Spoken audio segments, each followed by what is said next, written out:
বেড়ে কি বোম্বাই মরিস না টাঙ্গারে খেতের বাপলা জমিদারে বলা বোম্বাই মরিচ চেনে না।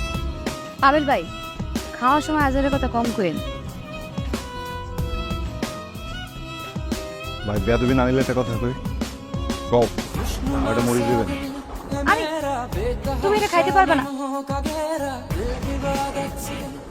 আপনি এটা খাইতে পারবেন না, এটা অনেক জান। অনেক যাও কিন্তু